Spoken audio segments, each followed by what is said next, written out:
Leer, desde el primer ladrillo hasta Babel.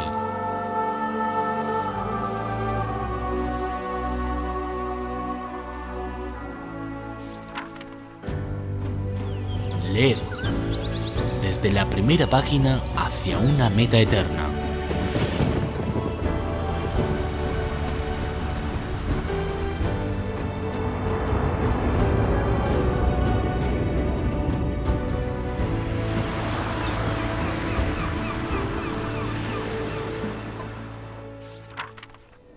Leer, el primer paso hacia una aventura al mundo interior.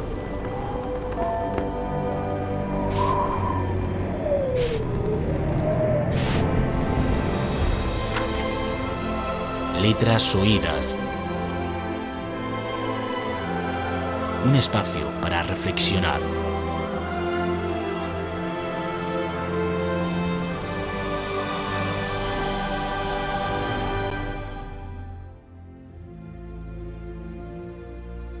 Hola queridos amigos, bienvenidos nuevamente al programa Letras Oídas, un espacio para leer y reflexionar.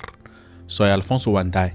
En esta temporada otoñal, la Embajada de Colombia en China ha preparado una serie de eventos literarios y artísticos con el propósito de difundir su literaria contemporánea en este territorio asiático. Al mismo tiempo, se busca conmemorar el centenario del nacimiento del renombrado escritor y poeta colombiano Álvaro Mutis. Como uno de los representantes del país latinoamericano, Álvaro Castillo, destacado autor, librero y experto en este ámbito, nos cuenta desde China la historia y la situación actual de la literatura contemporánea de Colombia. Asimismo, aborda las dinámicas de intercambio literario entre el país asiático y su tierra natal. Escuchemos. Muy buenos días, señor Castillo. Muchas gracias por recibir nuestra entrevista. Muchas gracias a usted por el interés, por estar aquí, por el honor de poder conversar con usted y con el público. Hablamos sobre la literatura colombiana, o más general, hablamos sobre la literatura de América Latina. Ha ejercido una gran influencia en los escritores y lectores chinos. Quiero preguntarles, aparte de los gran maestros icónicos como Gabriel García Márquez, ¿qué necesitamos conocer más sobre la literatura colombiana contemporánea? Bueno, fuera del escritor icónico que acabas de nombrar, Gabriel García Márquez, hay otros maestros muy importantes también que pertenecerían a esa generación.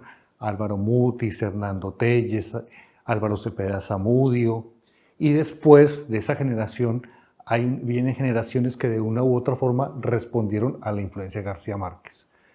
El fenómeno que se está dando ahora es que hay una cantidad de escritores colombianos jóvenes, mujeres y hombres, sobre todo mujeres, que están escribiendo y contando el país, su realidad, sus ansiedades, sus miedos, sus dudas, sus temores, sus inquietudes y sus esperanzas, con un estilo muy propio, alejándose bastante de esos maestros, o sea, no imitándolos, no copiándolos, sino asumiendo su ejemplo y contando de su propia voz, que es lo más importante.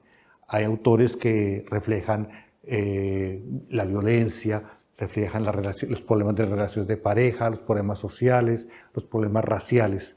Es de verdad un momento muy interesante para la literatura colombiana contemporánea que se está leyendo y produciendo en el país. El año 2023 es un año especial porque en este año se celebra el centenario del nacimiento del gran maestro literario Álvaro Mutis. Diferente que los maestros del realismo mágico, Álvaro Mutis trazó su camino personal muy diferente que otros. Y para los lectores chinos que pueden comprender a este escritor y sus gran obras. Bueno, este año sí, efectivamente se celebra el primer centenario de su nacimiento. Nació en el año 23 en Bogotá, y Álvaro Mutis es un escritor como una especie de rara avis, un pájaro extraño, un ser que no es de ninguna parte, como es de una u otra manera su personaje Macrol el Gaviero. Es de ninguna parte y es de Colombia, pues fundamentalmente colombiano. Álvaro Mutis empezó como poeta en el año 1948 y durante algún tiempo solo publicara libros de poesía, hasta que en el año 1975-76 publicó una primera novela que se llama La mansión de la Araucaima o Araucaima. El personaje Macro el Gaviero, que es el personaje que transcurre y habita todas sus novelas, nace primero en la poesía y después pasa a la novela. Escribió 7 novelas sobre este personaje. ¿Qué le puede aportar o qué puede tener de interesante para los lectores chinos? Voy a tratar de ponerme en la piel de un chino, que es algo difícil para mí. Si yo fuera un chino, ¿qué descubriría en su obra? Primero, a un narrador que me va a contar sobre mundos muy distintos, diferentes y extraños al que habito, una realidad muy paradójica, una realidad donde las leyes de la moralidad, las leyes de la son bastante ambiguas, donde la gran ley que existe es la ley de la amistad y la lealtad. Un personaje que transcurre por diversos lugares del mundo ejerciendo muchos oficios, siempre embarcados en empresas destinadas al fracaso y a la derrota. Un personaje que ve con pesimismo el mundo y al mismo tiempo que ve con pesimismo el mundo es un gran amador del amor. Un personaje muy interesante que creo que lo que nos puede permitir o le puede permitir a los lectores chinos es ver el mundo de otra manera, una manera totalmente distinta, que de pronto tiene que ver con lo que todos llevamos dentro, que es la extrañeza, la duda, la soledad, la tristeza y el dejar que el destino fluya y nos vaya llevando con él. Después quiero preguntarle una pregunta sobre China, por la experiencia y conocimiento de usted. Y para los lectores colombianos, ¿cuál grado de familiaridad de ellos sobre la literatura china, como de sus obras clásicas, tanto como sus obras modernas y contemporáneas? Bueno, yo soy lector principalmente de poesía china, sobre todo de los poetas de la dinastía Tang, que es un momento de la poesía china impresionante. La poesía china es algo muy admirado y respetado en la lengua española. En Colombia hubo traductores de poesía china, no directamente del chino, sino a partir de traducciones francesas o inglesas. En los años 20, un poeta colombiano, Guillermo Valencia, tradujo un libro muy importante que se llama Catay. Entonces, por un lado soy lector de poesía china, por otro lado he leído y hemos leído en Colombia y se publicó una versión reducida del escritor chino, como no sé chino voy a pronunciarlo mal, de Lu Xun, El diario de un loco. Lu Xun. Ese, Lu Xun. Entonces, ese es un libro muy importante, muy conocido en Colombia. La literatura china, la literatura, llamémosla así, del Oriente, es muy respetada y muy buscada en mi país. Desafortunadamente las traducciones no abundan o no llegan, pero es algo que se lee con mucha curiosidad, sobre todo por eso, porque es una otra sensibilidad distinta a la nuestra, otra manera de entender el mundo que nos permite verlo de otra manera y con otros ojos, y que son como unas puertas y ventanas distintas a la realidad que nos acompaña. Como escritor, ¿qué escribe usted?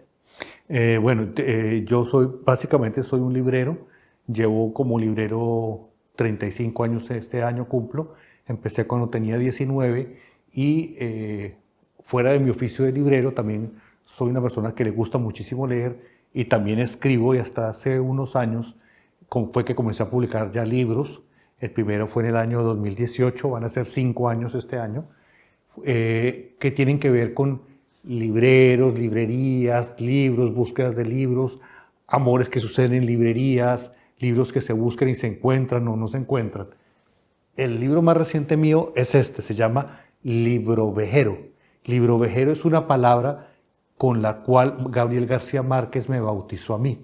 Él primero me decía Álvaro, que es mi nombre, después un día me dijo Libroviejero y dijo no, corrijo, Librovejero como ropavejero, porque yo vendo libros viejos, libros usados.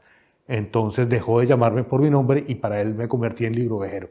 Entonces Librovejero, este libro, cierra una especie de trilogía sobre el oficio del librero, que está conformada por un librero, con los libreros en Cuba y Librovejero, donde reúno los textos que he escrito sobre García Márquez y mi relación con él, historias que suceden en librerías, búsquedas de libros, historias de amor y desamor, homenajes a libreros, y es una forma de acercarme a esta realidad que para muchos es desconocida.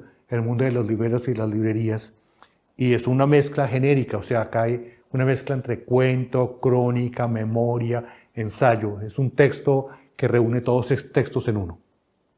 Usted acaba de mencionar sobre su comunicación con García Márquez. Por eso quiero preguntar para su generación, esos maestros literarios en boom, en realismo mágico, ¿cuáles son sus influencias a ustedes, de autores de esta generación?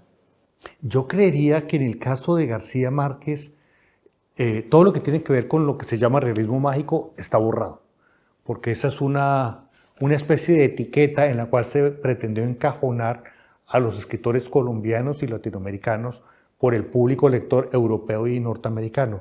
Ellos querían leer esas historias y creían que los latinoamericanos solo íbamos a producir esas historias, pero no.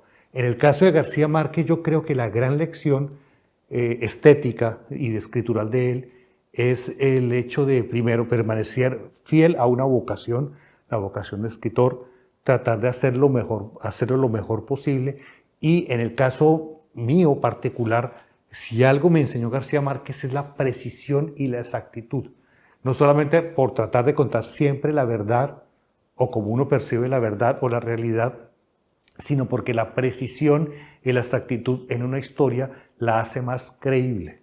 Un ejemplo, si yo digo la matanza de las bananeras que ocurrió en Colombia en los años 20, en el Caribe, si yo digo murieron cientos de personas, ¿cuántos son cientos?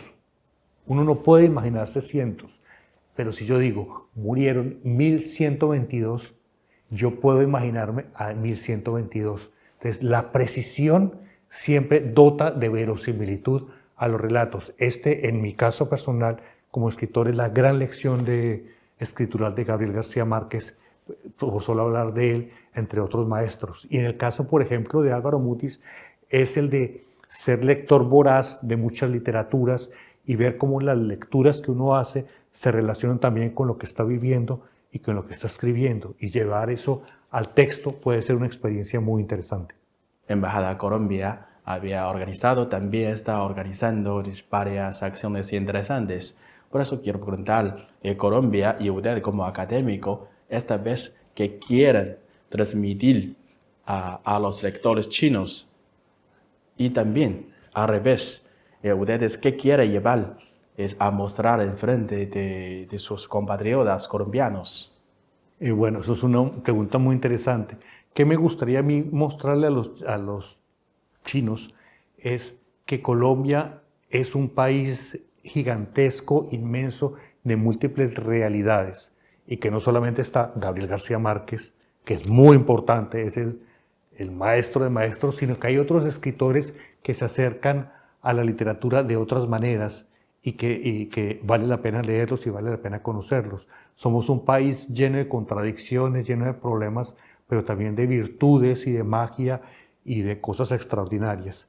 Y ahora, lo de China para mí y para todos nosotros es como algo tan desconocido, tan extraño, tan lejano, que es una experiencia muy rara estar acá, primero porque queda muy lejos, o sea, casi son 2 días de viaje hasta acá, y segundo porque todo es tan diferente, pero el hecho de que todo sea tan diferente lo hace más interesante y en mi caso más cercano a la vez.